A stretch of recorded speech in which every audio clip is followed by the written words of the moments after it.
آج بانی chairman P T I Imran Ahmed Khan Niazi صاحب کی طرف سے ریٹ پٹیشن دائر کی تھی میں نے، اور اس میں دو معاملات اٹھائے ہیں۔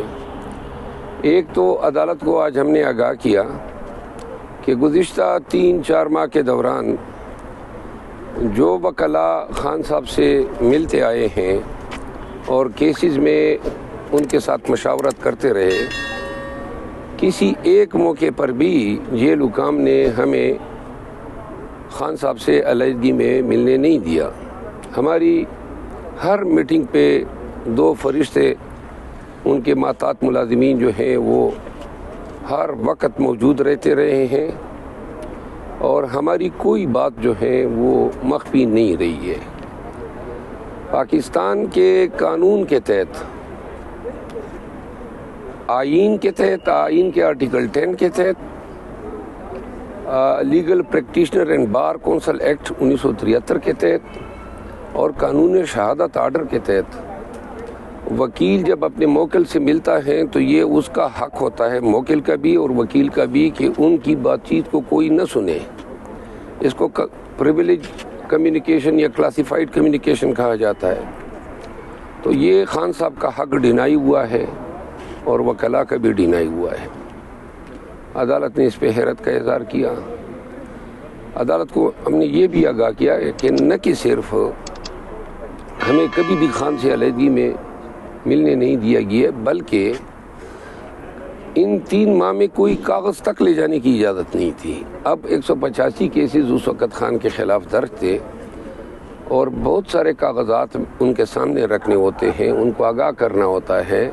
اس دوران الیکشن شروع ہو گئے تو لسٹوں کے لیے، ٹکٹس کے لیے، اب انسانی میموری تو اتنی کام نہیں کرتی ہیں کہ کوئی 5 حلقوں میں 5 یا 10 امیدواروں کے نام کوئی یاد رکھ سکے۔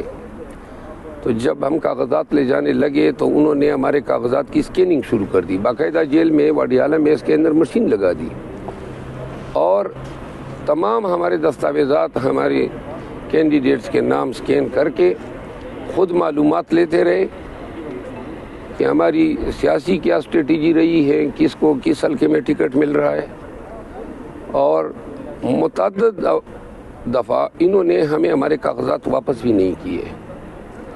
عدالت کو یہ بھی آگاہ کیا کہ جیل سپرڈنٹ اپنی مرضی سے ملاقات دیتا ہے، جبکہ انٹرا کورٹ اپیل میں ہائی کورٹ نے باقاعدہ جیل سپرڈنٹ سے شیڈول لے کے 10 وکلاء، 4 اہل خانہ اور 2 ڈاکٹرز کو جو ہے جانے کی اجازت دی تھی۔ اس پہ عدالت نے رپورٹ طلب کی ہے۔ اس آج کی ریٹ پٹیشن کا دوسرا حصہ جو تھا وہ پاکستان تحریک انصاف اور مولانا محمد خان شیرانی صاحب سمیت چند انڈیویجول 7 افراد خان صاحب ان سے ملنا چاہتے ہیں۔ تو اس حوالے سے جو ہے عدالت نے تفصیل پوچھی، تو میں نے کہا یہ 1 ٹائم میٹنگ ہے، تو اس پہ عدالت نے سوموار کے دن کے لیے سپرنٹینڈنٹ جیل کو طلب کیا ہے۔ سپرنٹینڈنٹ جیل ہائی کورٹ کے احکامات کے باوجود ملاقات نہیں دے رہا ہے۔ اس حوالے سے میں نے آج ایک توین عدالت کی درخواست خان صاحب کی جانب سے سپرنٹینڈنٹ جیل اسد وڑائچ کے خلاف دائر کی ہے۔ اس میں بھی امید ہے کہ سنوائی منڈے کے دن ہوگی۔ تو یہ آج کی صورتحال ہے۔ اس کے علاوہ ایک اور پٹیشن آج ہم نے دائر کی ہے، اور ایک پٹیشن ابھی میں سپریم کورٹ میں دائر کرنے جا رہا ہوں 184(3) کے تحت، جو میں نے اپنے طرف سے کی ہے، اور پاکستان میں جتنی بڑی یہ نتائج میں دھاندلی ہوئی ہے، اور اس میں نے الیکشن کمیشن کے چیف الیکشن کمشنر اور ممبران الیکشن کمشنر کی تقرری کو بھی چیلنج کیا ہے۔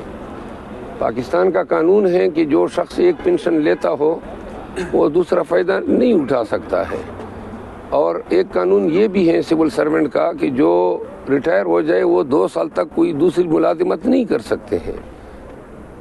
پھر جو 2 وکلاء ڈائریکٹ الیکشن کمیشن میں مقرر ہوئے ہیں، ان کے حوالے سے بھی قانون کے تقاضے پورے نہیں ہوئے ہیں۔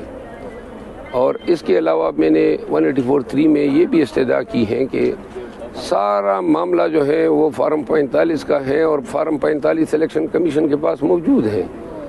تو اپنی فارم 45 دیکھ کے وہ الیکشن کی عذرداریاں جو ہیں وہ ڈیسائیڈ کر سکتے ہیں، لیکن کل سے انہوں نے وہ کام شروع کر دیا ہے کہ جی ٹریبیونل بن گئے ہیں اور اب اسٹینڈرڈ آرڈر ہوگا، تمام پٹیشن جو ہیں وہ ٹریبیونل بھیجے جائیں گے.